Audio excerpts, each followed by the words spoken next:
والله ساعات حبتني مواتما موچەکەت وەرگرت ورم قديسة ورم چەند قدي مانگە موچەتان وەرنەگرتیان والله ايه تقريبا نزعم 30 روج 35 روج عم 10 روج نزعم كم روجه ئیسا دوو مانگە باشە نزیک موچەت نزيكا واش الحمد لله بس ابي سزالي ما برين انقينا نێر و دەراچە بڕینەتی نا قلت والله نا قلت لي برسيمتي ما نازاني باشە تو خانشینی باشە تا چەند گرنگە کورد سەنگی لە بەغداد زیاد بێت سەرکردەکانی کوردی سە ئەڕۆن بۆ بەغداد بۆ ڕێکەوتنی موچە و ناردنەوت گرنگە هەر بۆ موچەشنەوە بۆ هەموو هەر حەزەکەن کورد سەر بگرێت هەر حەزەکەین خانەقین بە کشتی کورد بوت حەزکە لە بەغداش بوت حەزکە لە هەموو شوێن کورد بوت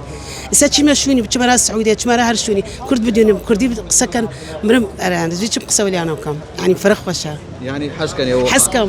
والله حەزکەین خانەقین کشتی بوو کورد تا چۆن حەزکەن ئیسا کورد لە بەغدا سەنگی زیاد بوو والله حەزکەین فرە حەزکەین ئێوە خانەقینەکان پشگیریکەن والله کەی من والله يعني هلا كاد او بجاردن لا ومنتخبات كشتي هلا من فرق حرابان ظلمان هين قارقد انشز يعني هين قديم قصدهم يسألوا فرح حسكي من الكرد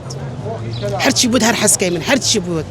راتب بعد نادي من حسكي للكرد وحسكي كرد فروا بود خانقين لبغداد بود لحموشوني بود